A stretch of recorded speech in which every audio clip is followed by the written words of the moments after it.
Bueno, buenas tardes a todas y a todos, buenas noches, quizás en otros lugares del mundo, especialmente en España. Aquí nos encontramos contando con la presencia de Miguel Ángel Vázquez Vázquez en el marco de estas charlas gerontológicas que hemos dado inicio allá hace algunos meses atrás, cuando fue recientemente declarada la pandemia y nos dimos la oportunidad, en lugar de ir pensando y reflexionando e ir generando algunos espacios de encuentro también, con este propósito de aprender, de compartir, insisto, de reflexionar, de recalcular y también, ¿por qué no?, de acercarnos afectiva y emocionalmente a algo tan indispensable, tan necesario, que escasea tanto en tiempos como este. Así que celebro por todos esos temas también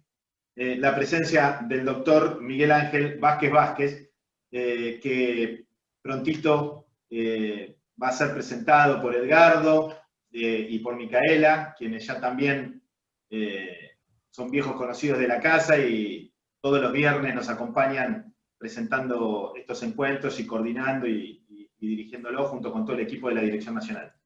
Simplemente desear una buena jornada, doctor, y agradecerle especialmente su presencia aquí.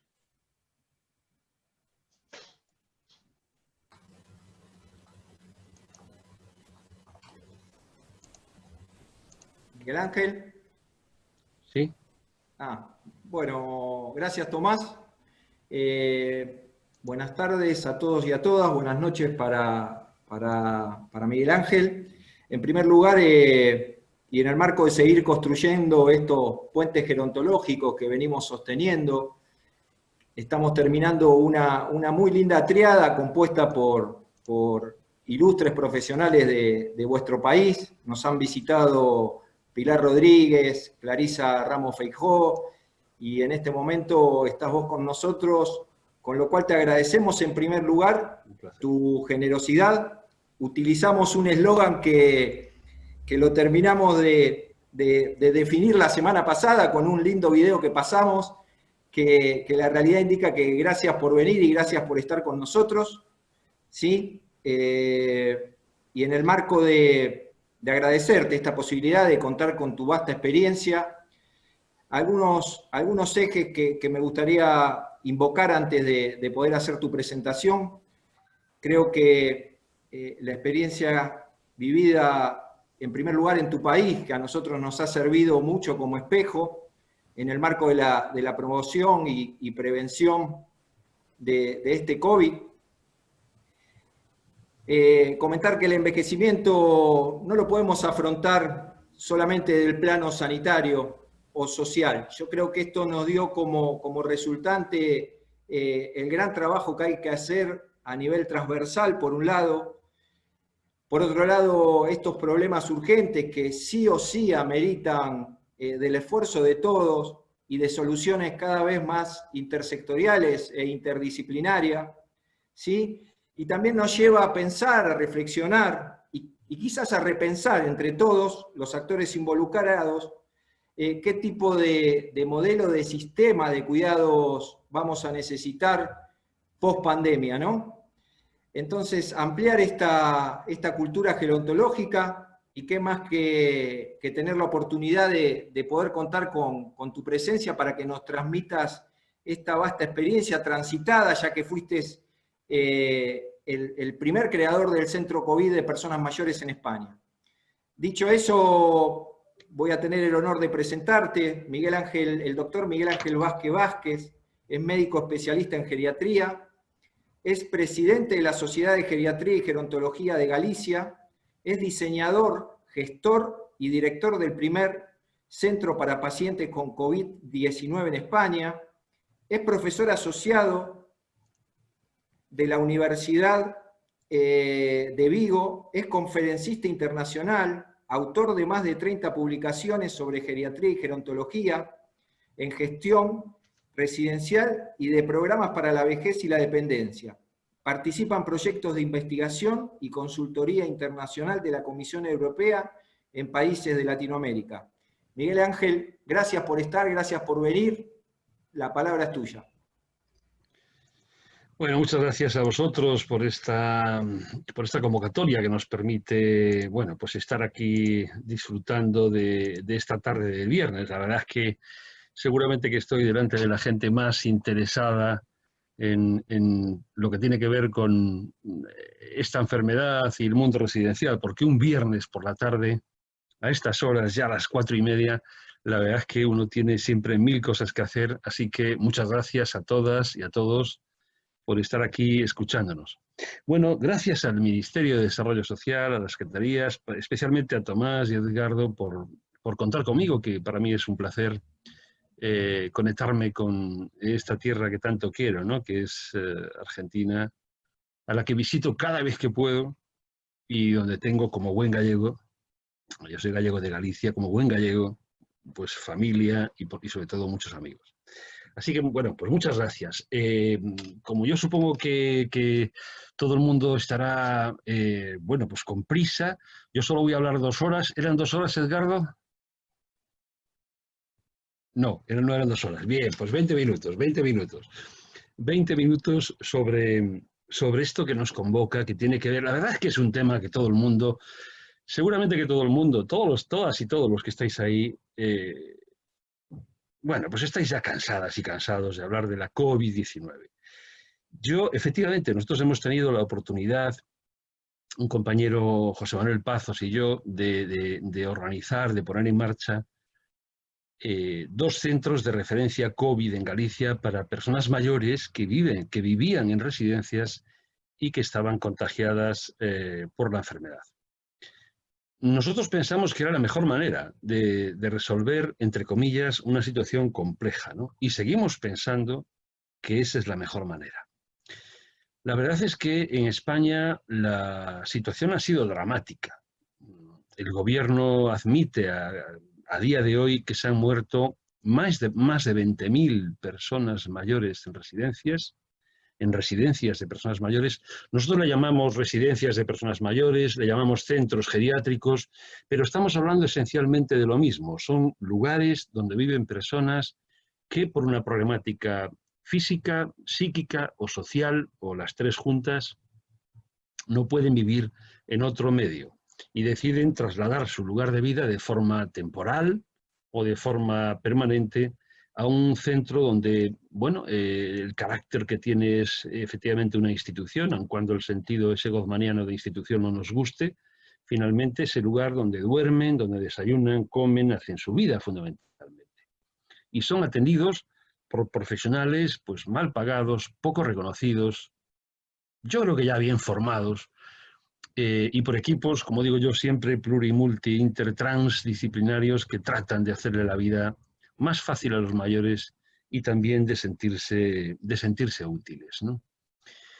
Bien, en España se han muerto muchas personas mayores, muchas más de los que dice el gobierno. El gobierno asume 20.000, pero en la práctica el número de fallecidos en residencias en España desde el 15 de marzo al 22 de mayo y unos pocos más desde mayo hasta ahora, se puede cifrar en torno a 34.000 personas. Si uno se imagina un campo donde hay 34.000, ya es difícil imaginarse 34.000 personas. Alguien decía que después de 1.000 muertos ya no mueren personas, ¿no? Si uno se imagina 34.000 muertos en un campo enorme, te cuesta imaginarte esas personas mayores mirándote a los ojos con sus arrugas, sentadas en sus sillas de ruedas, con sus bastones de codo, o simplemente con sus años a la espalda, que depositaron la confianza en nosotros, en las instituciones, en el gobierno, en las empresas privadas con fin de lucro y sin fin de lucro, para ser cuidados, ¿no? Y finalmente, bueno, finalmente han fallecido y han fallecido mal. Además de fallecer, han fallecido mal.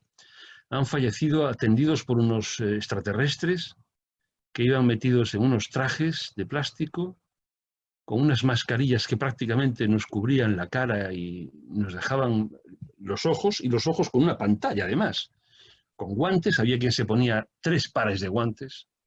El miedo, el pánico era tremendo en las primeras etapas de la enfermedad. Yo recuerdo, a mí me llamaron, siempre lo cuento, me llamaron un martes a las 9 de la noche porque había que abrir un centro para personas con COVID-19 mayores y el miércoles estaban durmiendo en aquel centro 11 personas. Habíamos conseguido un equipo de gerocultores, habíamos conseguido enfermeras, médicos, habíamos conseguido poco más, enfermeras, médicos y gerocultores.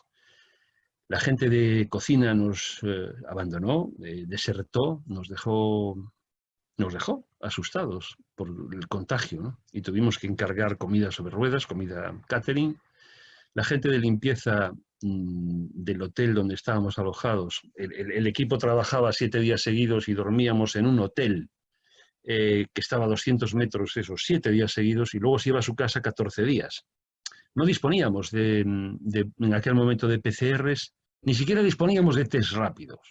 Disponíamos de clínica y, bueno, si algún trabajador tenía clínica positiva, que entendíamos que era positiva, en aquel momento la clínica positiva era fiebre, dolor de garganta, tos, etcétera, no pensábamos en gastroenteritis, o sea, en diarreas, ni pensábamos en procesos de otro tipo, pero bueno, si alguien tenía algún síntoma, en esos 15 días que permanecía en su casa aislado de su familia, pues no le incorporábamos al equipo, ¿no?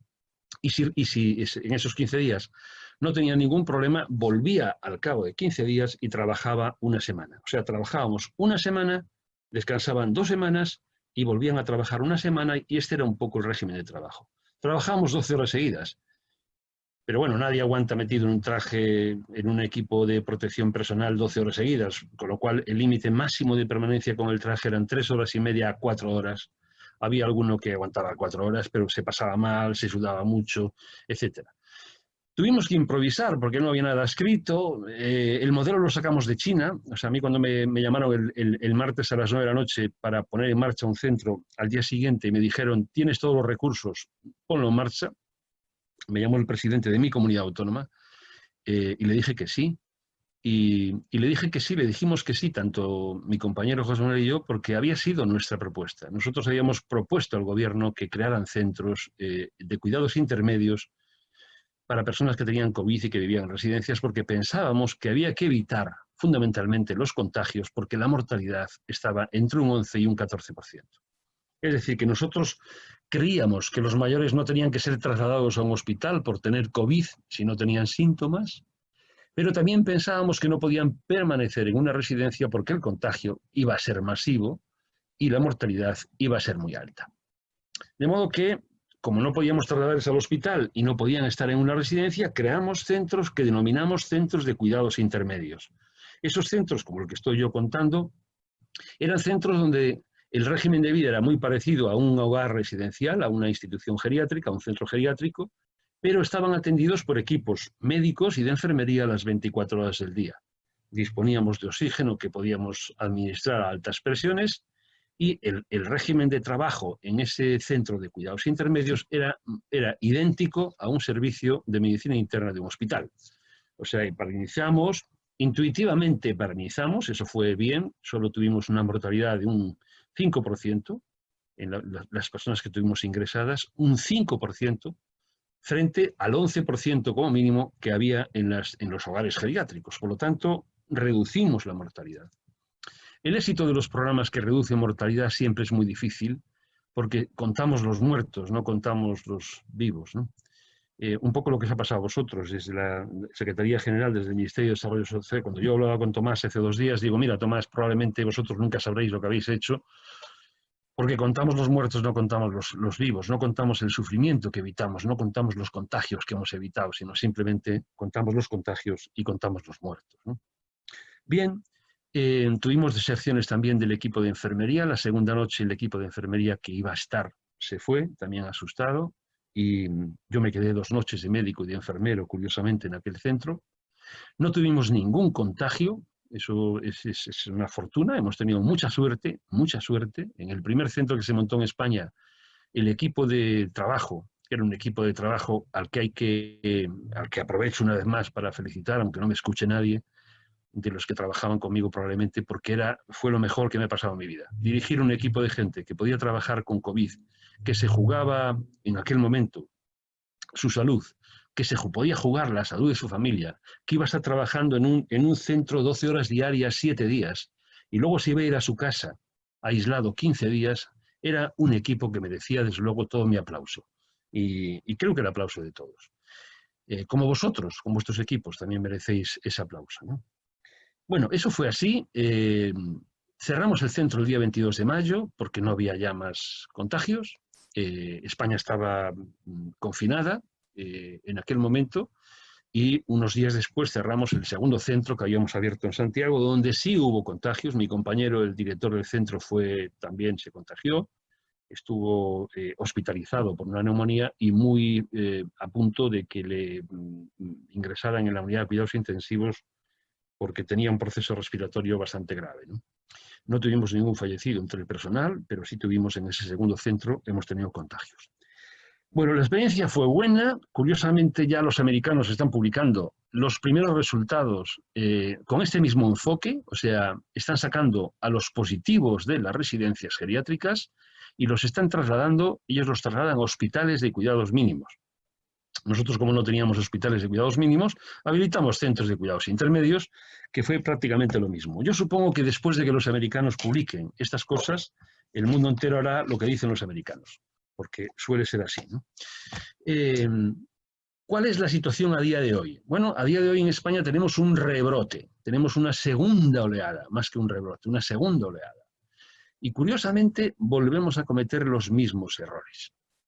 Ya mi gobierno decidió no volver a abrir las residencias intermedias, con lo cual, pues os pongo ejemplos muy concretos.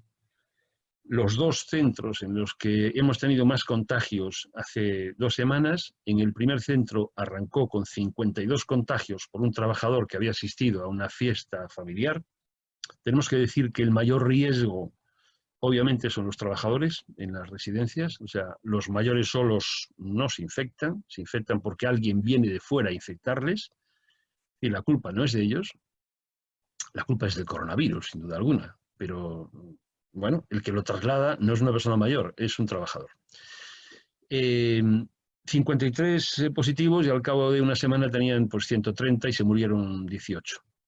El segundo centro que tuvimos ahora con otro trabajador que asistió a una primera comunión, creo, y se contagió, lo seguimos en el trazador. O sea, cuando hay cuando hay un positivo, hay unos técnicos sanitarios, médicos, enfermeras, que van haciendo el trazado, el seguimiento de la vida anterior en esas 2 semanas de ese trabajador.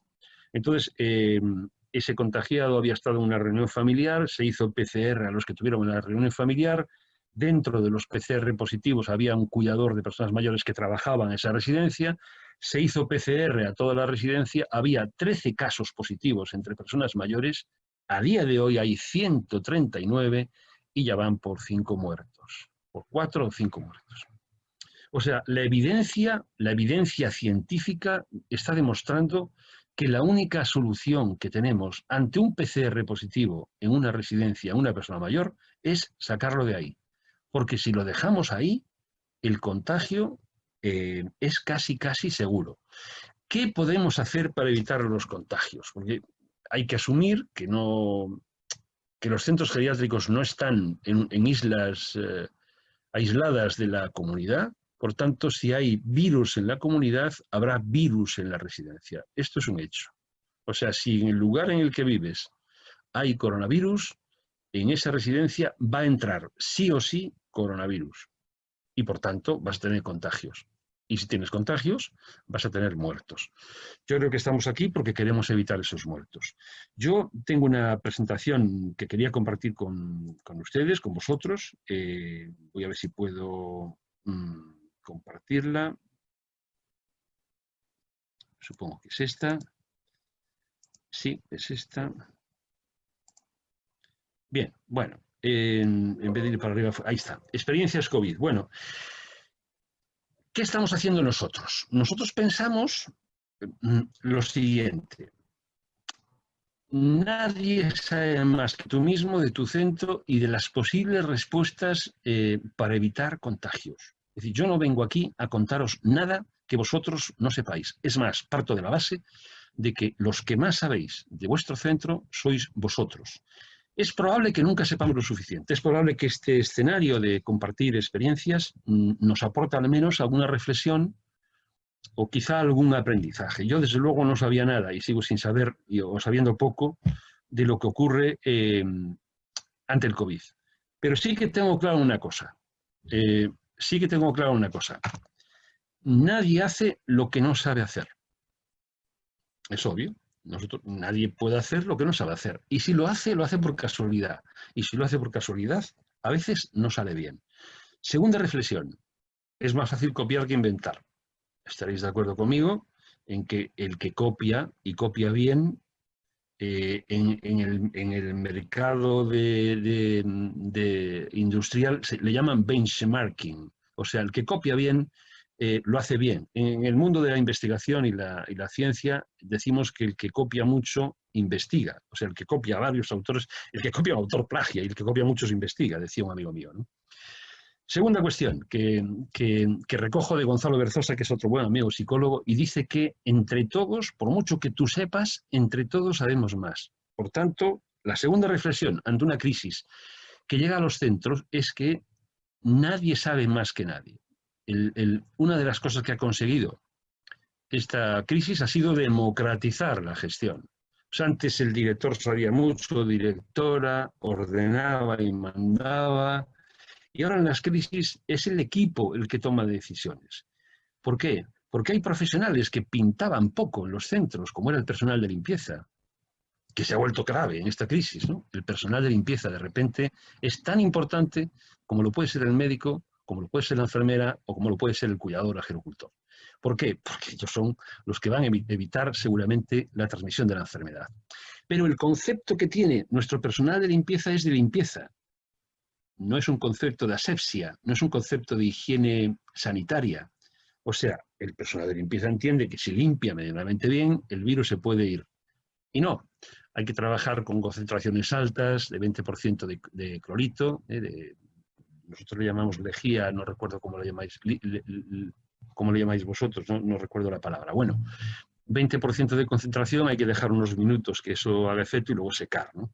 O sea que tiene su historia. Entre todos sabemos más. La cuarta reflexión. Bueno, no estamos preparados para asumir esta crisis, por tanto, formación, formación, formación, formación y formación. Y yo añadiría, después de la formación, cuidado. Estamos en un momento en el que en las residencias hay que mimar a la gente. No hay que cuidarla, hay que mimarla. Pero no, por supuesto, a la persona mayor hay que, bueno, a mí no me gusta la palabra cuidar a la persona mayor, me gusta la palabra apoyar, porque cuidar supone que yo sé más que tú y por tanto, o que yo estoy mejor que tú, que yo tengo el poder y tú eres la otra persona. Y este enfoque del cuidado es un enfoque que coloca al profesional aquí arriba y al otro aquí abajo, y a mí me gusta que estén los dos a la misma altura y preferiblemente que la persona mayor esté incluso más alta. Por eso me gusta la palabra apoyar, porque si yo apoyo, lo importante es el otro, ¿no? Y esto hay que llevarlo a la práctica. Esto no puede ser una cuestión meramente semántica o de debate teórico, no. Esto es un tema práctico. O sea, yo tengo que apoyarte a ti y para eso estoy, para apoyarte. Pero yo estaba diciendo que quien hay que mimar es a los equipos, porque los equipos se la están jugando. Se la están jugando en un contexto difícil, ¿no? Bien. A lo mejor voy muy rápido. Si voy muy rápido, Edgardo, párame un poco, porque quizá los españoles cuando nos ponemos a hablar rápido, me pasa a mí cuando voy a Argentina, cuando habláis rápido vosotros me cuesta entenderos. Vamos bien, Miguel, bueno, vamos bien. Vamos bien, ¿me vas entendiendo? Perfectamente. Bárbaro. Bien. Segunda reflexión, no podemos cerrar los centros geriátricos, ni siquiera los centros de día. O sea, es necesario mantener los centros abiertos. ¿Por qué? Porque hay muchas personas mayores que no pueden vivir en otro lugar. O sea, cuando alguien dice, no, en el futuro no habrá residencias de personas mayores, me está contando una historia y está haciendo demagogia. Pero demagogia grave, ¿eh? Las residencias de personas mayores son centros absolutamente necesarios. Absolutamente necesarios. No digo yo que sean el primer recurso.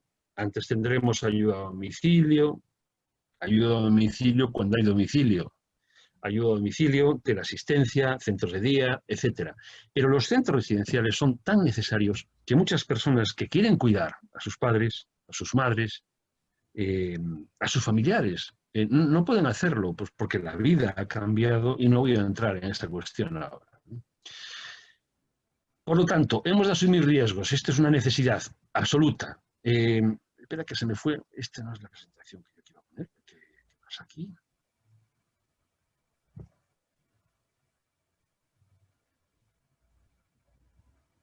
Ahora. Bien. Entonces, si hemos de asumir riesgos y el centro tiene que abrir, ¿cuáles serían los elementos a tener en cuenta para evitar el que entre la enfermedad, por tanto que tengamos un caso, o si tenemos un caso, que no se extienda a los demás? Bueno, nosotros cuando tenemos un caso hablamos de brote, no hablamos de caso, hablamos de brote. Cuando hay un caso en un centro residencial geriátrico o en un centro de día, estamos hablando de un brote, no de un caso. No es una oleada, pero es un brote. ¿Y cuáles son los elementos claves? Esos 6 que veis ahí. Las familias. Voy a empezar por los más fáciles. Las familias. Probablemente en los centros públicos las familias son menos importantes, por así decirlo. No es la palabra importante. Tienen menos peso, menos presencia en lo público que en lo privado. ¿Por qué? Porque en los centros públicos ingresa gente que no tiene recursos, que no tiene familia a veces, ¿no? Y que por tanto, o la familia está lejos y no puede preocuparse de ellos o no puede atenderlos. En los centros privados la familia es un elemento clave, suele ser incluso cliente, ¿no? Tenemos que blindar los centros. Hay que cerrar los centros a las familias, esto es así. Yo recuerdo al principio de la crisis en España, cuando yo hablaba con las organizaciones de Latinoamérica, con el PAMI, con algunas otras que trabajé, con México, con Colombia, con Uruguay, con Paraguay, con Argentina, y les decía, oye, tenéis que cerrar los centros a las visitas. Y los responsables decían, pero ¿cómo vamos a cerrar? Hay que cerrar. Tenéis que cerrarlos por seguridad, porque si alguien familiar entra sin saber que está enfermo, puede causar muchas desgracias y algunas víctimas, porque no solamente es el que muere, es el que sufre, y son las lesiones que deja la COVID, ¿no? Lo segundo, informar de forma permanente a estas familias. Claro, si tú no les dejas entrar, tendrás que habilitar un plan de comunicación para mantener una comunicación virtual o presencial de algún modo. La presencial implica visitas, y nosotros somos partidarios de permitir visitas de familiares. ¿Por qué somos partidarios de permitir visitas? Porque creemos que esto se va a prolongar en el tiempo y no es legítimo que una persona no pueda ver a su familia. Sí que es verdad que habrá que establecer espacios adecuados, ¿no? Vamos a hablar un poquito de esto, ¿no? Visitas.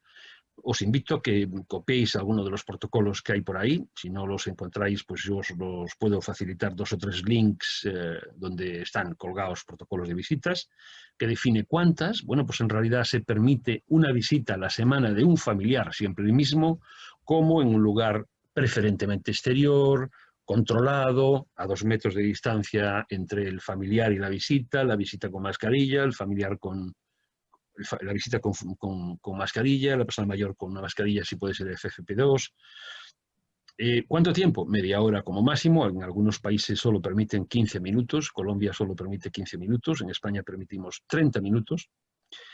Después de cada visita hay que limpiar la zona, hay que desinfectar la zona. Tiene que haber un coordinador interno de visitas, tiene que haber alguien que supervise directamente esa visita, porque es muy frecuente que las visitas se salten las normas. Uno de los problemas que tenemos con las visitas es que tocan al familiar, a veces se salen de la zona y quieren abrazarle. Bueno, a veces lo hace el propio mayor porque no tiene capacidad cognitiva, con lo cual requiere un cierto compromiso de los familiares, requiere un proceso educativo previo, instructivo previo, y requiere esfuerzo porque hay que destinar a una persona a controlar esa zona y a limpiar esa zona. También permitimos visitas dentro de la residencia en situaciones muy excepcionales, como pueden ser, bueno, pues las situaciones de final de la vida. En fin, no me gusta hablar de paliativos, prefiero hablar de situaciones de gravedad o de final de la vida. En ese caso se le pone el equipo de protección a la visita, se le pone una mascarilla quirúrgica, se le pone una pantalla, se le pone un gorro, se le ponen unos guantes y se le pone un traje. Aquí tenéis algunos... bueno, he subido Estas fotos, que son de un lugar en el que al que nosotros apoyamos a nivel técnico, a nivel médico, yo paso a veces consulta en este centro. Esta es una zona jardinada, la que veis a la izquierda de la pantalla. Hay un muro, hay un cristal y, bueno, pues los mayores están aquí, en esta zona del banco. Aquí veis, en una foto se ve por dentro, en la otra se ve por fuera. Bueno, es una zona agradable, la gente puede verse. Tenemos este espacio un poquito más adecuado. Bueno, pues en verano pueden estar prácticamente 2 personas con un familiar, aunque no permitimos más que una, ¿no? Veis el entorno. También hay una zona un poco más interior con bancos. Yo creo que todo el mundo tiene un espacio, suele tener, ¿no? Pero en Galicia y en España, que ahora vamos al invierno, también hemos habilitado una zona dentro de la residencia. Esta es una galería, una zona que hemos destinado a visitas. Yo creo que en esta siguiente diapositiva se ve perfectamente. Aquí a la derecha, si veis el puntero, que no estoy seguro de que lo veáis, hay una puerta. Esta puerta es directa al exterior, o sea, la familia no tiene que entrar realmente en el centro, entra en esta galería. Aquí hay un cristal, es un policarbonato que separa esta zona de la visita y esta zona de la persona mayor. Es una zona pequeña que se puede limpiar con facilidad. Creo que en la siguiente diapositiva vais a ver que se puede ventilar, está ventilada, con lo cual, bueno, pues los riesgos se van reduciendo.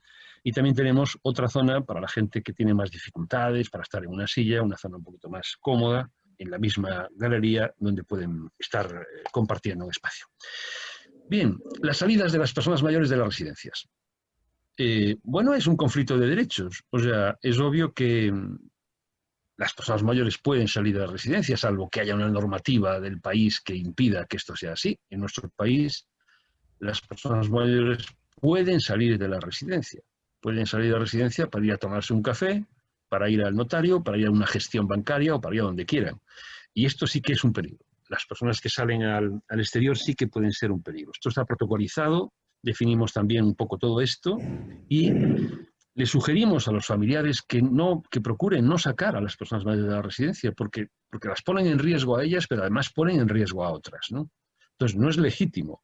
O sea, es legítimo que alguien quiera salir a tomarse un café, pero no es legítimo que ese alguien pueda contagiar a su compañero de habitación, que es un cardiópata o es un broncópata. Ese compañero de habitación puede enfermarse y morirse. Por lo tanto, al regreso le pedimos que cumpla una serie de cosas. Le pedimos que cambie de ropa, que se duche y cambie de ropa, y le pedimos, y si es posible, le restringimos a una zona que llamamos de cuidados intermedios, ¿no? Bien. Y en la organización, ¿qué es lo que cambiamos? Pues mirad, lo hemos cambiado todo. En las residencias hemos cambiado muchas cosas. Yo creo que la COVID es la gran oportunidad para cambiar algunas cosas. Yo os hablaba antes de que la COVID había venido a democratizar la gestión, en cierto modo, porque todos nos hemos convertido en importantes, todo el mundo puede sugerir, todo el mundo puede aportar ideas para la creatividad. Hemos convertido profesionales que tenían menos importancia en la organización en esenciales, por ejemplo, personal de limpieza, o gerocultores, que son tan importantes o más que el médico, siempre lo fueron, pero ahora más todavía, ¿no? Es decir, ha venido a cambiar todo porque hemos roto las normas. Es decir, todo estaba muy organizado en las residencias. Se levantaban a una hora, se acostaban a otra, comían a otra.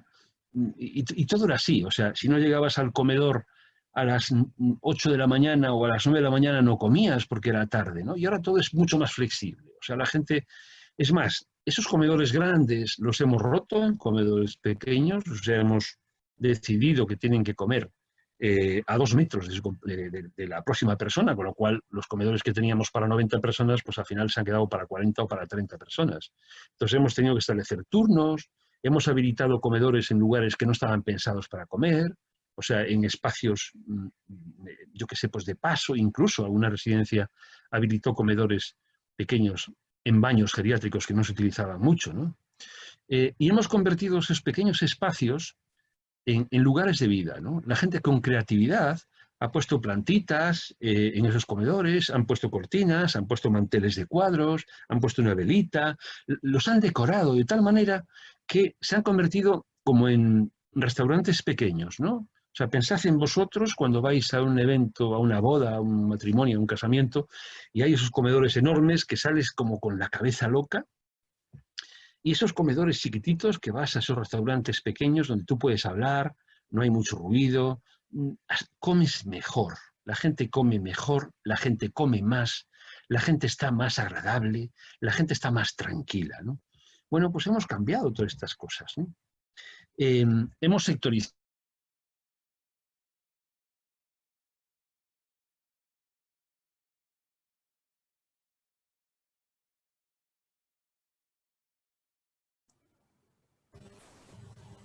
Miguel.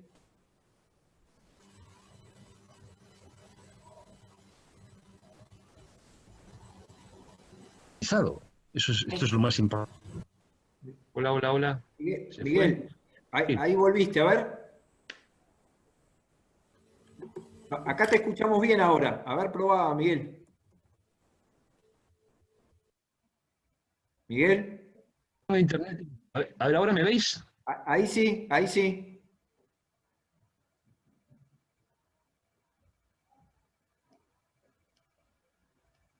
Vale, esta es la... ¿Hola? Ahí sí, ahí te escuchamos bien. Esto que veis aquí es el virus, ¿eh? Bueno. Seguramente.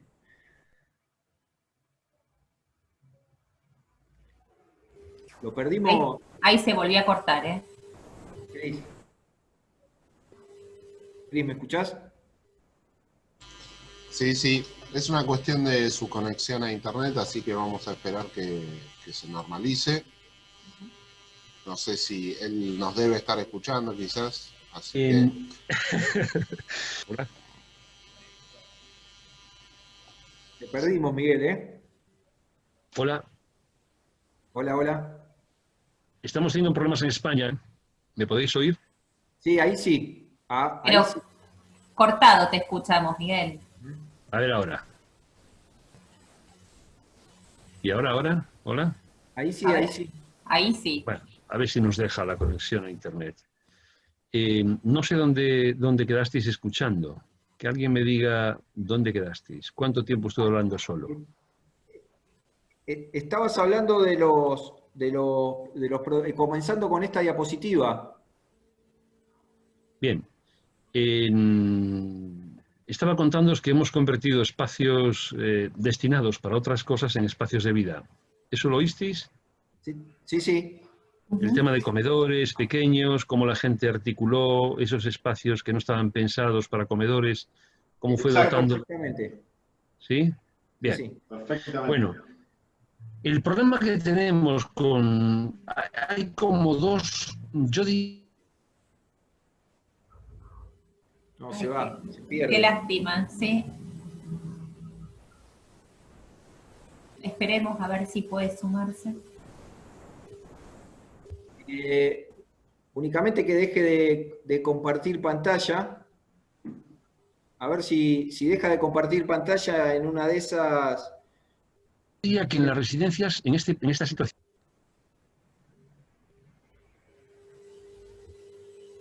Miguel, ¿me escuchás? Yo os leo. Sí, yo os veo perfectamente. Yo creo que si en una de esas dejás de compartir pantalla, quizás tengamos mejor conexión. ¿Querés que intentemos así? Sí. ¿Me estáis viendo? Sí. Ahora sí. Y te estamos escuchando también, ¿eh? Bueno, me veis y me escucháis. Bueno, yo os estaba contando que la sectorización es una de las grandes claves para evitar los contagios en residencias. ¿Sí? Y que a mi modo de ver, esa sectorización tiene inconvenientes. Tiene ventajas, como las que acabo de citar, la creatividad, la creación de espacios que estaban pensados para otra cosa, reconvertidos en espacios de vida. Y hay como dos perfiles de usuarios. Los que se han adaptado muy bien, incluso con trastornos neurocognitivos, y los que permanentemente están quejándose de que esta crisis no les va bien. Bueno, tenemos algunos inconvenientes, tenemos más trastornos neuropsíquicos, tenemos más caídas, tenemos que utilizar más neurolépticos, tenemos que ser más creativos en la aplicación de programas y de actividades, ¿no? Pero la crisis, como digo, o sea, la pandemia se va a quedar. Otro punto de conflicto, digamos, en la prevención de situaciones de COVID en residencia son las salidas por cuestiones de salud. O sea, yo estaba diciendo que hay que procurar evitar las salidas de ocio, pero hay salidas de salud, ¿no? Los que van a hacerse pruebas a un hospital, los que van a hacerse analíticas, los que van a un especialista. Tenemos que tratar de que la gente salga lo menos posible. Lo menos posible. Utilizar la telemedicina, que además va muy bien, la consulta telefónica, la consulta mediante imágenes, aplazar algunas cirugías que no son urgentes, pero lo cierto es que cuando una persona se va a un centro de salud, vuelve en situación de riesgo para ella y de riesgo para otros.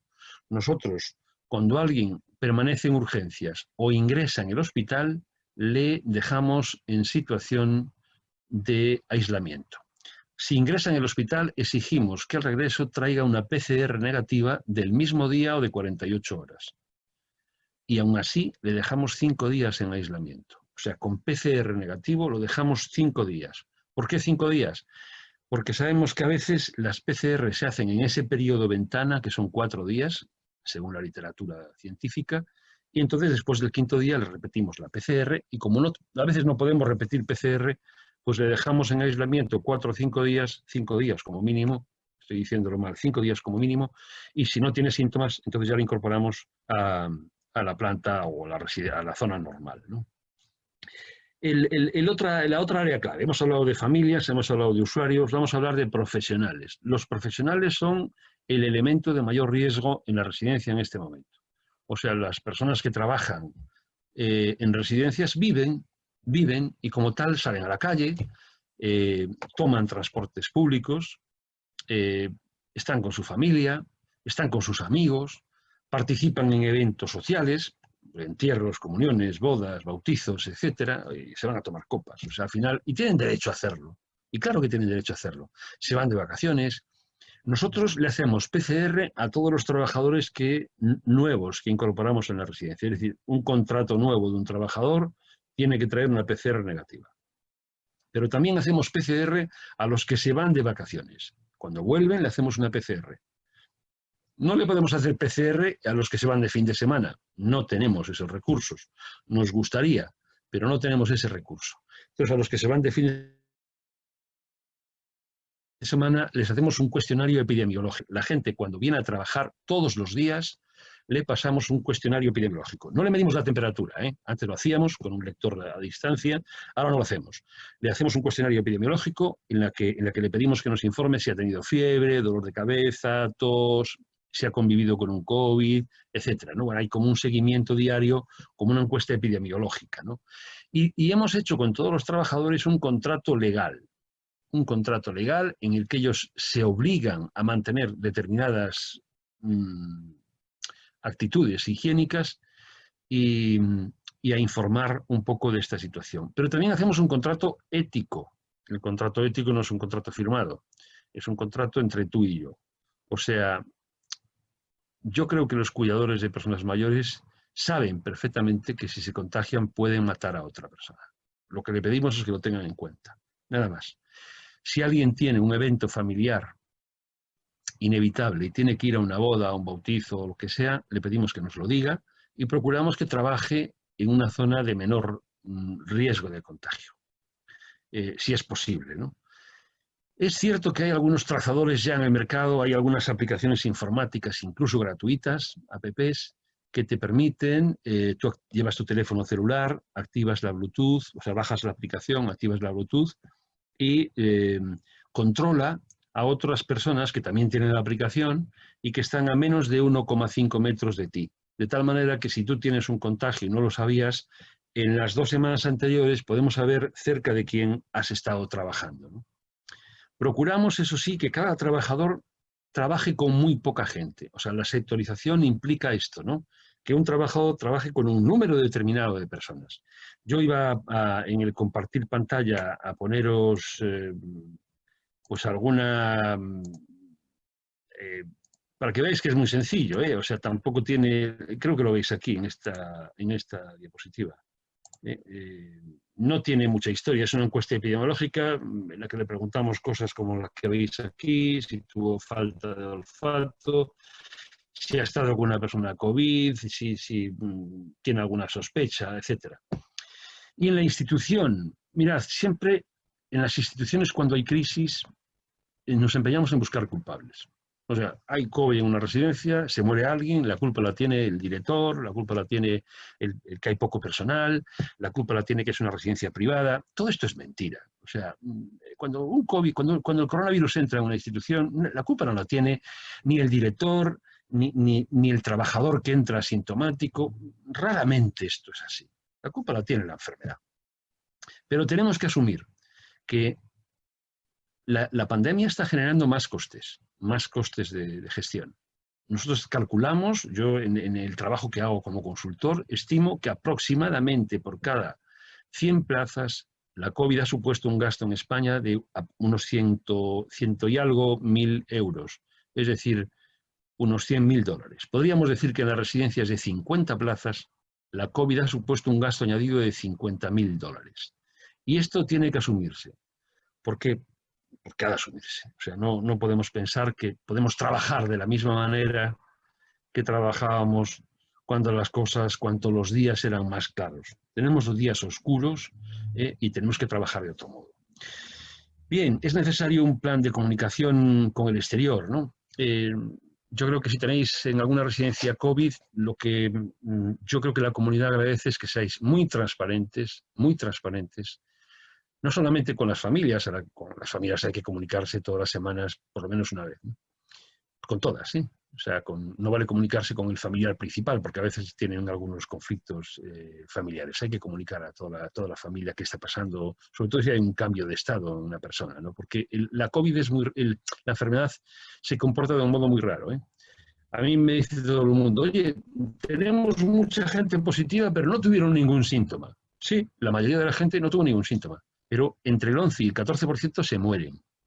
Y se mueren, no se mueren con fiebre y con todo, se mueren de formas muy raras. Se mueren por infarto de miocardio, se mueren por un ictus, o sea, un ACV, se mueren de diferentes cosas que no habíamos previsto, ¿no? Pero eran COVID positiva y ahora estamos sabiendo ya que esos infartos y esos ictus forman parte de los síntomas de la enfermedad. O sea, la enfermedad te mata no solamente por insuficiencia respiratoria, te mata también lo que hablan por ahí, ya están hablando del neurocovid, te mata también de otra manera.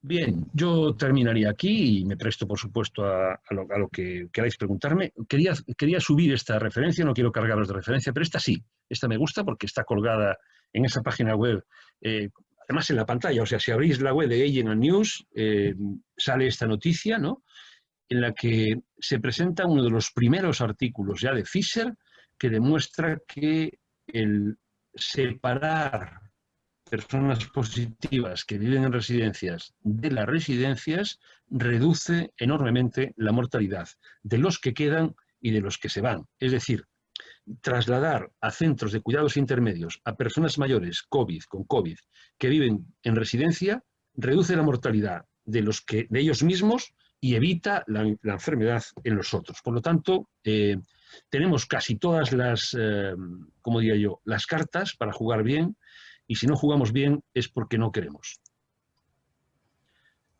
Muchas gracias. Bueno. Miguel Ángel, ¿me escuchás? Te escucho perfectamente. Bueno, en primer lugar, agradecerte esta transmisión de conocimientos y de experiencias en primera persona, transitada en tu país. Te había dicho anteriormente que España ha sido un espejo para nosotros en cuanto a estar atento, en cuanto a manejar la prevención y la promoción. O sea, básicamente agradecerte por esta transmisión de conocimientos, como te decía anteriormente.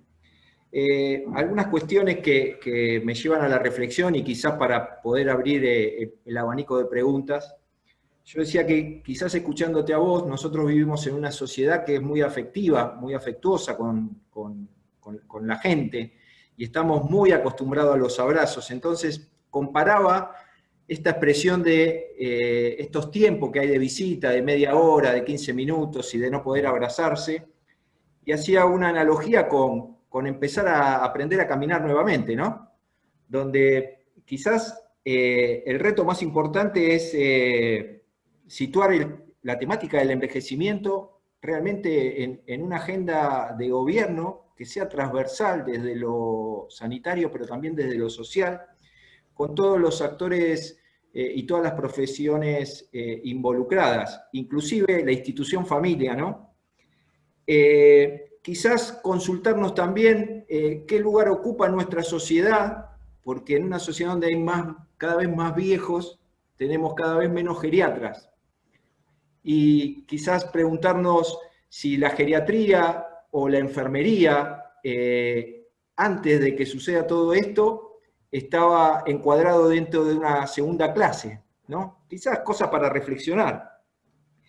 Y bueno, también hacia qué modelo de sistemas de cuidado o de apoyos uno se va direccionando. Yo creo que con esto que acabas de decir, necesitamos sí o sí incorporar el tema de la formación, necesitamos incorporar el tema de realmente el trabajo en equipo y no en grupos de trabajo, donde todos son importantes, donde vivimos y habitamos en una sociedad que nadie se salva solo, que necesitamos del otro.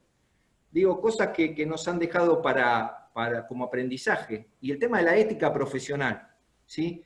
Te están escuchando en casi 200 participantes que tenemos en este grupo, muchos de los directores, está la coordinadora de nuestras residencias, y hay muchos de nuestros directores que seguramente tienen muchísimo que contar y muchísimo que transmitir y comparar y solicitarte este intercambio. Yo no sé si está Lu Bataglia ahí en línea o alguno de los chicos que dirigen, que me parece que está bueno que si quieren abrir el abanico de consulta o de preguntas, que ustedes también lo viven en primera persona, ¿no?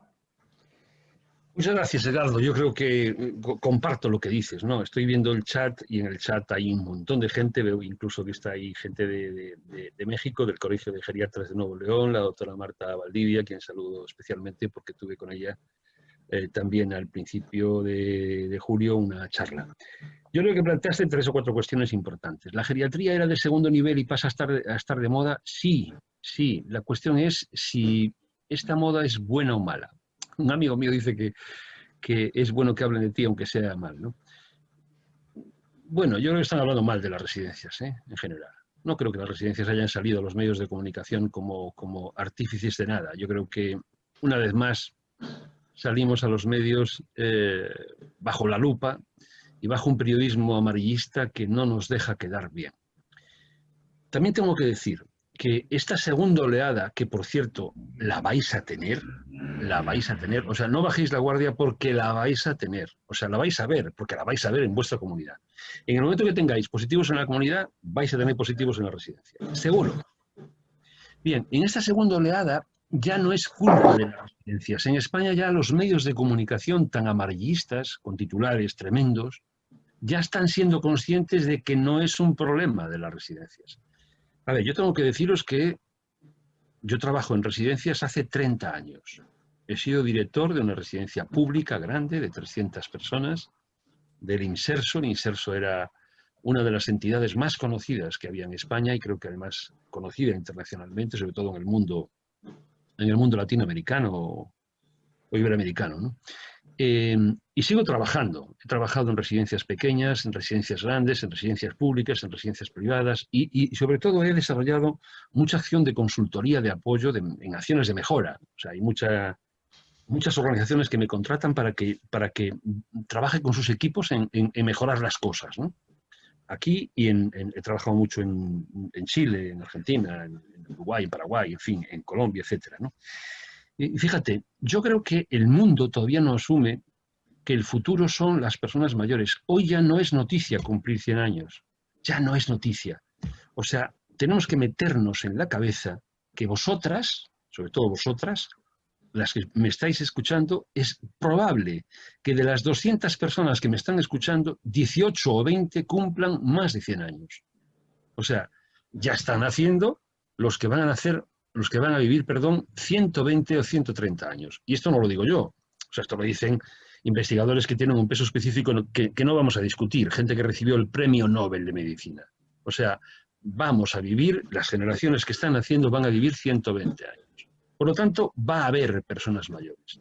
Y la sociedad no tiene todavía la conciencia de esto, ¿no?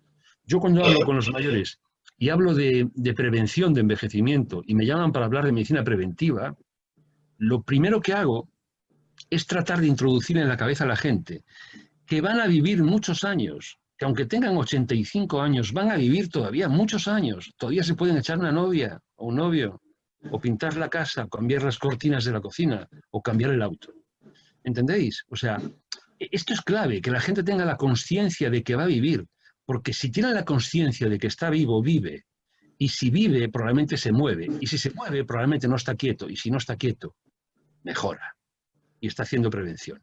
Entonces, el mundo tiene que darse cuenta de que la geriatría es un tema de presente, pero sobre todo es un tema de futuro. Y me haces una pregunta, Edgardo, así muy suavecita, que ¿por dónde va el nuevo modelo? Ay, difícil me lo pones. Porque había un modelo hasta ahora. La pregunta es, ¿teníamos un modelo? Probablemente no. Había residencias... la gente cuando habla de atención centrada a la persona, a ver, vale, o sea, bien, yo lo comparto. Tenemos que cambiar la forma de trabajar. Es una metodología, ¿eh? La ACP, que a mí no me gusta la palabra atención, yo me peleo mucho con Maite, con Teresa Martínez, con Pilar Rodríguez, y ya lo están asumiendo también. Ellas están hablando de apoyo y no hablando de atención, porque la palabra atención es muy de... ¿A quién le pongo atención? Le pongo atención al torpe, le pongo atención al niño, le pongo atención al que no sabe. Entonces la palabra atención no me gusta, insisto en la palabra apoyo.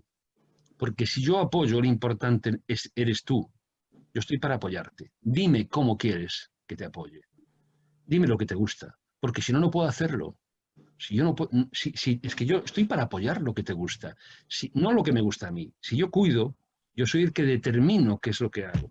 Y si yo atiendo, yo determino lo que hago. Pero si yo apoyo, tú eres quien determina. Y esa es la clave de la cuestión. Entonces, los modelos de futuro obviamente han de pasar por el cambio de metodología de trabajo, porque vamos por la vida de máster en gerontología, nos ponemos una bata blanca, un uniforme azul y ya parece que somos tremendos. No, es que uno cuando pasa el tiempo se da cuenta de que sabe poco y muchas veces son ellos los que tienen razón. ¿Qué modelo de futuro? ¿Residencia grande, residencia pequeña? Yo creo que este es otro debate. A mí me gustan los lugares pequeños, porque en los lugares pequeños nos conocemos todos. En los lugares pequeños la gente sabe cuáles son mis costumbres, cuáles son mis valores, cuáles son mis manías, entre comillas, mis preferencias, mis gustos. Por eso me gustan los lugares pequeños. ¿Tienen que ser instituciones donde todo el mundo vamos vestidos de la misma manera y la vajilla y la cubertería y la cristalería es la misma? Pues no, probablemente no. O sea, esto no es importante, ¿no? Tenemos que cambiar las cosas para que los mayores se sientan en espacios mucho más ecológicos. Tenemos que desarrollar residencias que se parezcan mucho a tus lugares de vida, ¿no? Pero tenemos sobre todo que cuidar mucho a los profesionales. O sea, si le seguimos pagando lo que le estamos pagando al personal de atención directa, no vamos a tener buenos profesionales. Y creedme, no consiste en tener equipos inter, pluri, multi, trans maravillosos, que son los que más cobran además, ¿eh? No, consiste en tener una dirección bien formada, un director o directora bien formado y un equipo de gerocultores o de atención directa o de cuidadores o como queramos llamarle, muy bien formados, muy reconocidos por la sociedad y bien pagados, porque la forma de reconocer la sociedad es pagándote. O sea, está bien que te aplaudan, pero a mí que me paguen. ¿Por qué? Porque con el dinero que me dan yo hago lo que me da la gana, ¿vale? Esta es la cuestión, o sea, es que admiramos mucho a los sanitarios. Bueno, ¿y cuánto cobran? No, hombre, no. Si al final hoy cobra más un señor que vende cualquier cosa que una persona que está cuidando a tu padre. Si tú quieres que tu padre esté bien cuidado, págale al que lo cuida, hombre. Si no, ¿cómo le va a cuidar? ¿En qué estamos? Dejémonos de sociedades hipócritas. Por lo tanto, tenemos que empezar a decir las cosas claras. ¿Qué ocurre? Que molesta. O sea, si tú vas diciendo, mira, probablemente sobren los equipos inter, pluri, multitrans. No lo van a entender. Te van a decir, oye, Miguel Ángel, que tú eres médico. Sí, y yo creo que los médicos no hacen falta en las residencias, lo que hace en España. Lo que hace falta es que los sistemas públicos de salud den cobertura a las residencias. Eso sí, porque es injusto que una persona que ha pagado el médico toda la vida y vive en su casa, por ejemplo, una persona mayor en España que vive en su casa tiene el médico gratuito. Pero una persona mayor que vive en una residencia privada tiene que pagar el médico, porque el médico público no le va a ver. Pues hombre, no me parece justo. ¿Entendéis? Yo creo que tenemos que generar una coordinación sociosanitaria mucho mayor. Entonces, residencias pequeñas, profesionales formados, directores y directoras muy bien formados, reconocimiento social, coordinación sociosanitaria y espacios lo más parecido a tu casa, donde tú mandes. Porque en tu casa tú eres el rey y en la residencia el rey es alguien de verde, una mascarilla que te dice levántese, siéntese, vamos al baño, vamos a comer, vamos a vestirnos. Y tú le acabas diciendo, mira, el que va a vestirse soy yo, el que va a comer soy yo, y el que va a ducharse soy yo, y ahora no me apetece. Miguel Ángel, muchísimas gracias, insisto, a cada paso, en todo momento, insisto en agradecerte. Recién justamente Edgardo destacaba algunos aspectos de la charla que nos has compartido y nos estás compartiendo, y agradezco porque conforme iba desarrollándose la charla, la presentación, confieso algunas particularidades también de esta nueva modalidad de comunicarnos y de estar cerca. Yo intercambiaba con Lucía Bataglia, que ahí también Edgardo la mencionaba, a través del celular, lo que podríamos definir como la metáfora de lo que es en una reunión presencial el acercarse y hacerle un comentario a un par respecto de los aspectos que me resultaban especialmente interesantes y destacables para implementar, para proponer y para desarrollar en nuestras residencias, que tan interesadas están todas y todos los que integramos las residencias, de lograr en una perspectiva que no prescinda de todos los cuidados y de todos los recaudos que indican los protocolos en materia de bioseguridad, darle a la concepción integral en materia de derechos y de salud también una solución de continuidad en un estado de cosas que se sostiene y que con las mejores expectativas pensábamos que era de un plazo más corto el proceso de aislamiento, de resolución y de crisis en materia sanitaria, y la verdad es que transmitiéndonos la experiencia que están viviendo allí, incluso tendríamos que estar atentos a un eventual rebrote, un eventual resurgimiento en algún momento. Entonces, yo le planteaba a Lucía, intercambiábamos, porque la posibilidad de tomar incluso de la experiencia que nos has compartido, el reacondicionamiento de los espacios y el generar condiciones que hagan viable el vínculo afectivo, incluso que es tan importante en materia sanitaria, que tanto saben, incluso especialmente los médicos, que si estamos tristes nos inmunodeprimimos, ¿no? O sea, para decirlo claramente, yo sociólogo me animo a hablar de estos temas ahora después de haber transitado estos meses, ¿no? Pero, y es hoy día uno de los grandes flagelos que estamos transitando en las residencias de larga estadía, como le llamamos aquí, de nuestra dirección nacional y de todos los rincones de la Argentina, ¿no? Te quería agradecer y también te quería proponer, no sé si están todas y todos de acuerdo, que abramos los micrófonos para que quien quisiera, si están interesados, nos hagan una pregunta en vivo, como nos gusta hacer en este espacio, también descontracturando un poco el dispositivo tan riguroso de estar cada uno de nosotros en una fotito, en una pantalla, ¿no?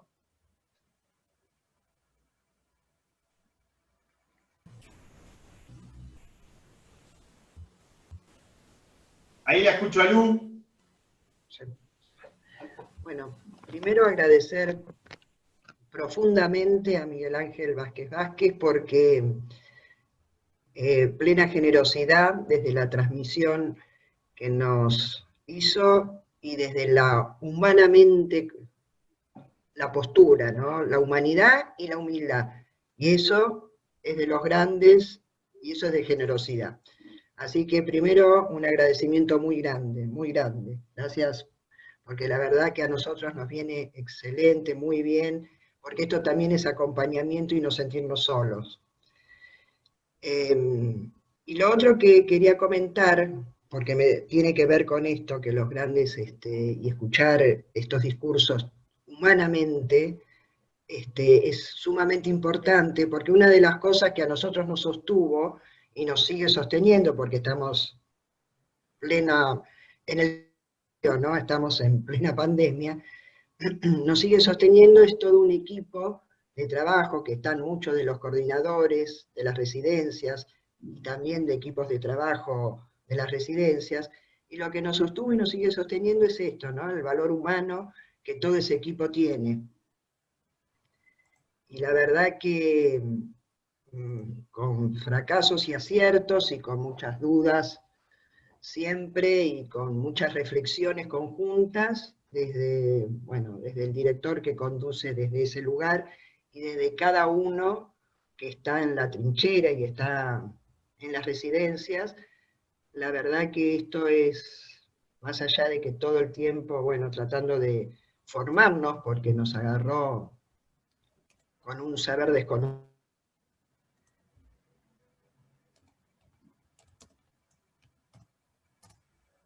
Lu. Lu.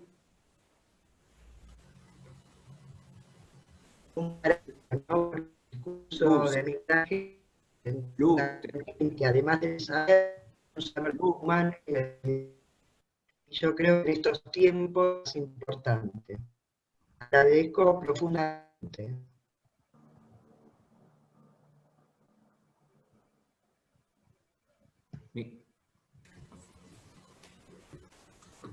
Se te cortó, Lu, justo la última parte, pero muchas gracias. Acá hay, participantes que están levantando la mano para poder hablar, así que les vamos a dar la palabra. Cris, si vos me ayudás con los micrófonos. Acá les transmito, Mica, Edgardo, Sí. bueno, en este caso Cristian. Vanessa me está pidiendo especialmente hacer una pregunta. Llegan también, no sé si podés buscarla, Cristian. Salvo que haya muchas Vanessa. Paola. ¿Cómo está la virtualidad, Estoy. Ahí Creo está. que ahí aparezco, sí. Doctor, yo soy periodista, Vanessa Paola Avena. Hola, Vanessa. A mí lo que me interesa, dado que usted dijo que va a haber, que ya está sucediendo en España una nueva ola, ¿qué es lo que más le preocupa? Porque nosotros lo estamos viendo desde un lugar más demorado. Entonces, ¿qué es lo que más le preocupa de esta situación? Mira, lo que más me preocupa, la pregunta es buena, lo que más me preocupa es la normalización, normalizar lo que no es normal. Es decir, yo tengo la sensación de que en España la gente asume que por ser mayor te tienes que morir. Pero ahora encima asumen que cuando hay una crisis, la ofrenda, esto es la ofrenda, o sea, la sociedad en su conjunto se asusta, ¿no? Hay un coronavirus, habíamos pensado que ya tendríamos superada aquellas pestes, ¿no? Aquellas pandemias de siglos anteriores.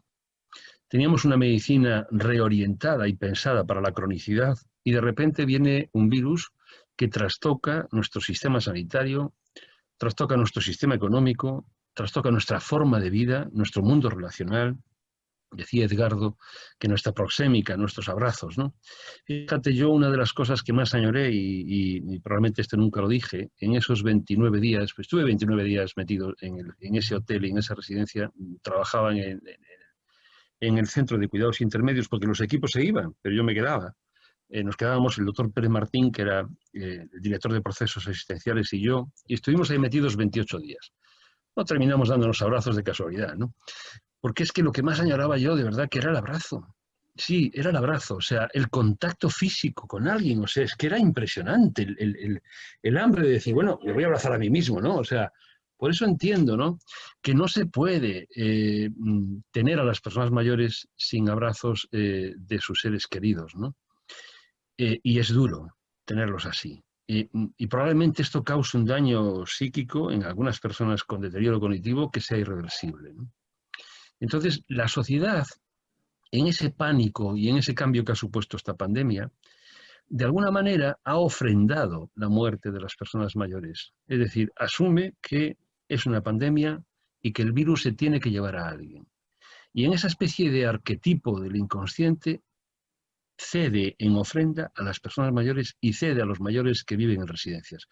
Porque si no, creedme que no puedo entender cómo la gente hoy día, en el que la información fluye, y sabe que se han muerto en España más de 20.000 personas en residencias, que han muerto solas, han muerto, no tenían a nadie a quien agarrar la mano. Se murieron injustamente, no tenían por qué morirse, no era su momento, ¿no?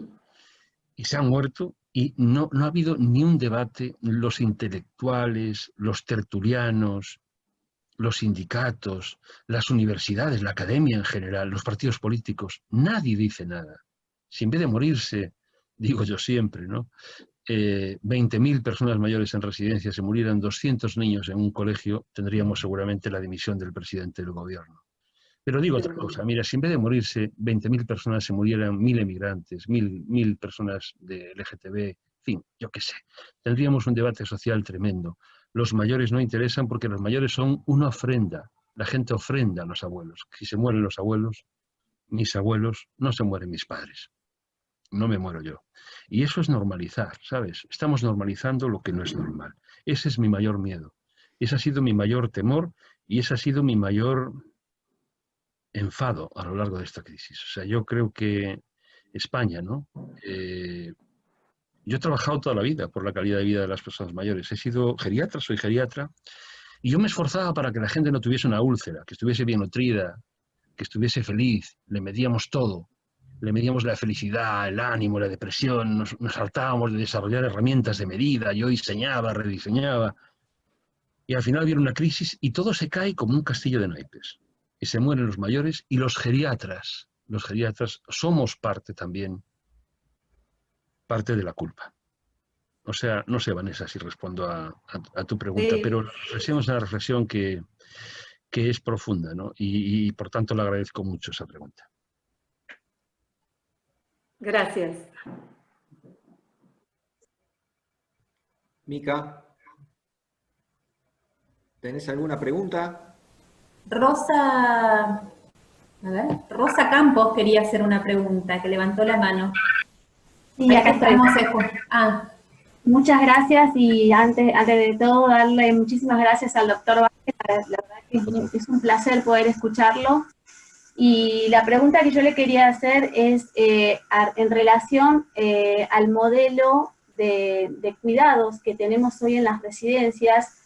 Mi pregunta tiene que ver con un cambio de paradigma también en este modelo de cuidados en las residencias, ¿no? Si entendemos que la persona mayor, donde mejor está, donde es el rey o la reina, es en su domicilio, ¿por qué no también, pensar en un nuevo modelo de apoyo, de acompañamiento y de cuidados desde el domicilio, potenciando al máximo posible los cuidados en domicilio, pero también que desde las residencias, tanto desde los centros de día como desde las residencias de larga estadía, se acompañe este proceso como un servicio adicional, ¿sí? Tratando de favorecer el mayor tiempo posible de la persona mayor dentro de su domicilio.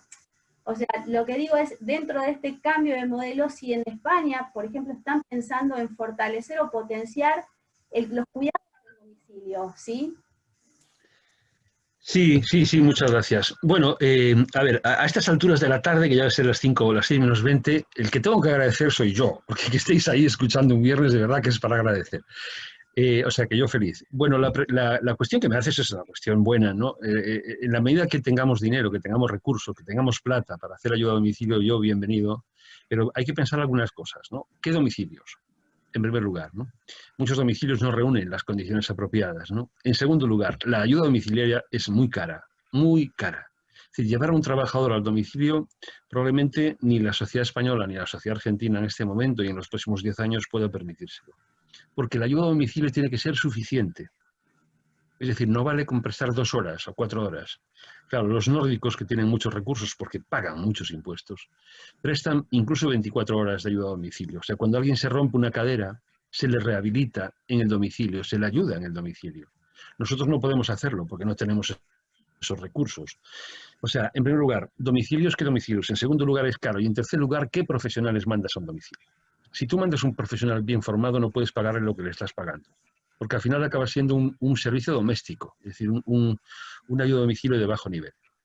Entonces, la única solución realmente es, por supuesto, potenciar la ayuda a domicilio en la medida de lo posible, Yo creo que la teleasistencia móvil, ahora mismo, la teleasistencia avanzada, está aportando buena calidad de vida y está permitiendo que muchas personas permanezcan en sus domicilios, porque les da seguridad a ellos y a sus familias. Hoy día ya llevas en un reloj o sea, Chile, por ejemplo, está desarrollando a través de Telemed unos programas de ayuda a domicilio fantásticos, y en España hay experiencias que podéis consultar en las páginas web que son realmente buenas, ¿no? Yo creo que Argentina tiene que desarrollar. Yo uno de los puntos quizás débiles que veo es ese. O sea, Argentina tiene que desarrollar programas de ayuda a domicilio, porque la gente quiere quedarse en su casa y quiere vivir en su casa, ¿no? Pero la otra opción es convertir las residencias en domicilios. Yo creo que cuando hablas de modelo de cuidados tenemos que empezar a cambiar las cosas. Habla de modelos de apoyo, pero cambia, o sea, pero que no se quede en el debate teórico. Es decir, lleva el apoyo allí, donde porque los gerocultores, nosotros, los gerontólogos, ¿no? Tenemos muy buena formación en gerontología, hacemos un máster en gerontología y ya nos parece que lo sabemos todo y que estamos capacitados y estamos autorizados para determinar en qué ocupa la vida una persona mayor. Pero ¿quiénes somos nosotros para eso? O sea, lo primero que hemos que preguntarle a alguien es ¿usted cómo quiere que yo le apoye? ¿En qué quiere que le apoye? Pídame usted. Esa es la cuestión. Claro, me vais a decir, hombre, ¿y la gente que tiene deterioro cognitivo? La gente que tiene deterioro cognitivo tiene historia de vida. Os lo habrá contado, calculo que Pilar, esto se habrá dicho muchas veces, ¿no? O sea, no se puede trabajar con alguien, apoyar a alguien que no sabes quién es. Porque nosotros nos llamamos, yo no me llamo Miguel y ya está. La gente cuando te pregunta, Miguel, ¿tú de dónde eres? ¿A qué te dedicas? ¿Qué has hecho en la vida? ¿Cuántos hijos tienes? ¿Qué te gusta? ¿Cuáles son tus...? Este es un tema de relación personal. Y sin embargo, en gerontología no lo hacemos. Le marcamos la ropa a la persona mayor cuando llega a la residencia y le borramos el pasado. Tendríamos que marcarle el pasado, ¿no? Y no despistarnos con la ropa. La ropa también se pierde en España, ¿eh? No penséis que solo se pierde ahí, ¿no? Recuerdo en el año 94 cuando trabajé en el hogar de ancianos de Temperley y después de 2 días me invitaron a un mate. Y cuando estábamos tomando mate, ¿no? Yo le digo, bueno, en España como se nos pierde la ropa, y la gente levantó la cabeza y dice, doctor, pensábamos que en España no se perdía la ropa. Mira, haces lo mismo, son los mismos mayores, con las mismas arrugas, las mismas zapatillas de cuadros, te agarran igual la mano, exactamente igual, somos la misma cultura. Lo que varía son probablemente el color de los uniformes, la calidad de algunas cosas, pero finalmente las personas tenemos las mismas necesidades y es relativamente fácil cambiar el modelo si empezamos a cambiar nosotros. Y nosotros tenemos que cambiar, como gerontólogos tenemos que cambiar, tenemos que pensar que no somos importantes. Y tenemos que desvestirnos, y tenemos que desplumarnos de ese traje de gerontólogos que tenemos y ponernos más abajo de ellos, que son los que realmente importan. Son ellos, las personas, las que importan. Nosotros no somos los que importamos, de verdad. O sea, yo sé que me quiero ir a casa tranquilo y feliz y a ver, yo quiero salir de mi trabajo pensando que he hecho lo mejor por todo el mundo. Pues la única manera de hacerlo es realmente minimizarte, ¿no? Quítate el uniforme y pon en valor al otro, porque esa es la clave de los cuidados, la clave del apoyo, ¿no? A las personas. No sé, yo lo veo así. Ya digo que es un debate largo, profundo. Esto ya no da para tanto. Nos estamos yendo, Edgardo y Tomás, nos estamos yendo de la charla. Yo estoy encantado, pero igual hay que montar otro día, ¿eh? Sí, por supuesto que sí, Miguel Ángel, claro que sí. Miguel, acá en el chat te están elogiando y te están diciendo que sos todo un poeta. Ya, bueno, la vida también es poesía, ¿no? Además, de los mayores aprendemos cada día. La ventaja que tiene trabajar con mayores es que te cambian la vida, ¿no? Que te dan esa energía que en ese mensaje que te dicen ellos, me dicen a mí, fíjate tú, me dicen a mí, usted que es joven. Oh, joder. Y me echan unos piropos, además, las señoras me dicen, pero qué guapo es usted, ¿cómo no voy a estar a gusto con mis mayores? Claro. En fin. Miguel Ángel, tenemos otra pregunta de una ex compañera, Rosana Croas, que ahora trabaja en una residencia local de del gobierno de la ciudad. Cristian, a ver si la podés localizar de ahí a Rosana. ¿Y qué dice la pregunta? Ya conecta contigo. Ya tiene habilitado el micrófono, Rosana.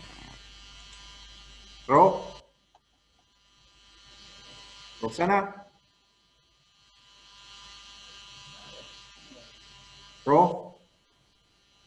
¿Nos escuchás, Ro? Yo no la veo a Ro, ¿eh? Bueno, no sé si tenés alguna otra, Mica. Hay acá otra participante que está levantando la mano hace tiempo, pero no tenemos el nombre, dice Samsung Galaxy S8. La voy a desactivar. Qué nombre tan exótico.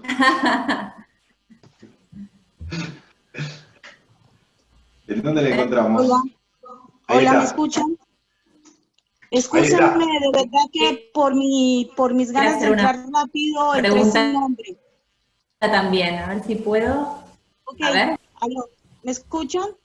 Sí. Soy Alexa, escúchenme, no pude entrar con nombre porque con mis ganas de entrar rápido entré por otro lado. Ante todo, muchas gracias, súper lo que están diciendo. Hay algo que yo tengo claro, yo le enseñaba a mis alumnos y les decía, de cualquier 10 tonterías que alguien dice, sale una oración que a uno le sirve para crecer.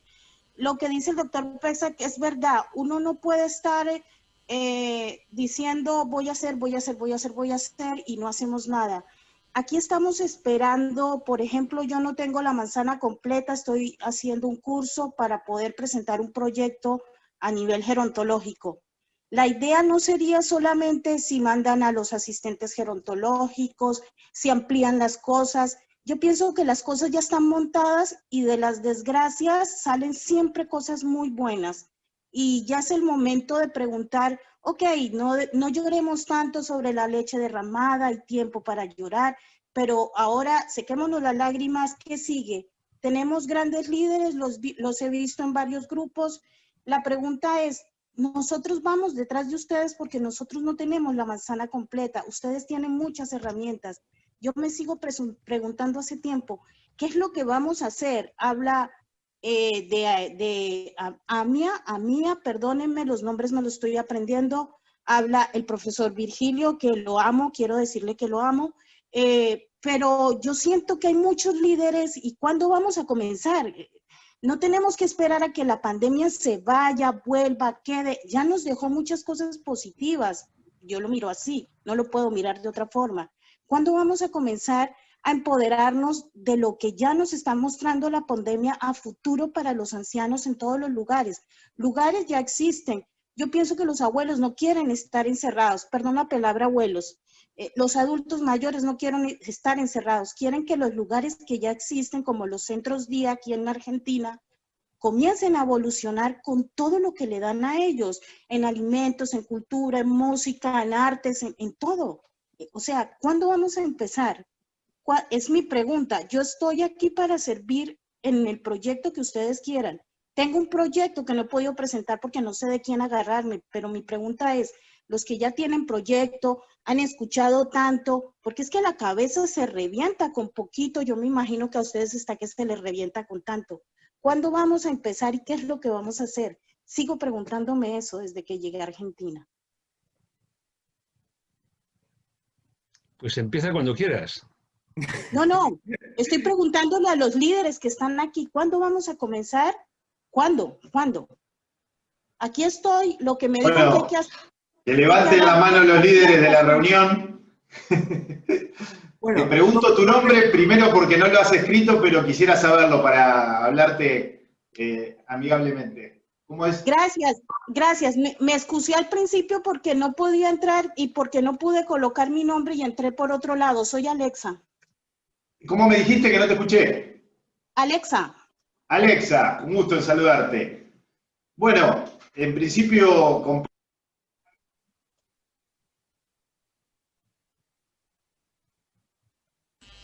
Estás muteado. Tomás, tu micrófono está desactivado.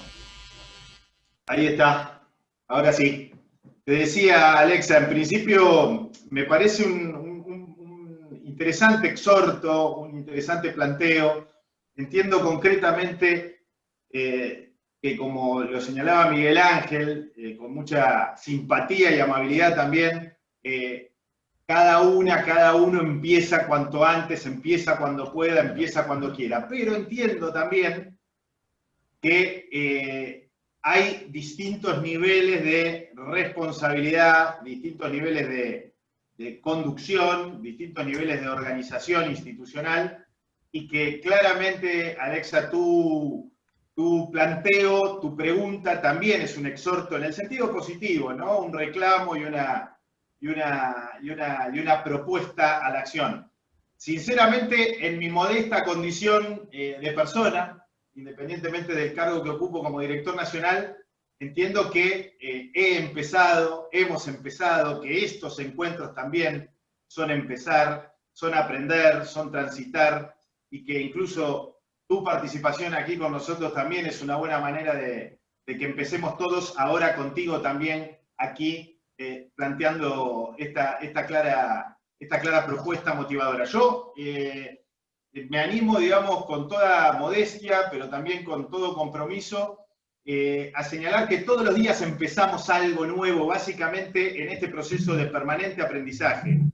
Recién lo decía, sin temor a quedar expuesto, para decirlo de alguna manera, en mi condición de director nacional, que hablaba con Lucía, nuestra coordinadora de residencias, y junto con ella, con todas y todos los directores de la residencia, pero también con todo el equipo que integra la dirección nacional, e intercambiaba aprendizajes que estábamos en este momento recibiendo, y es aprender y es empezar, por ejemplo, en esta etapa, sin lugar a dudas, hacer particular hincapié en estos aspectos especialmente vinculados con lo emocional, con lo afectivo, con lo vincular, que bien decía hace unos minutitos atrás cuando tomé otra intervención, realmente en un contexto de emergencia, por la inmediatez que exigen las respuestas en la emergencia, muchas veces uno, incluso con falsas expectativas, presume que rápidamente podríamos volver a un estado de cosas preliminar.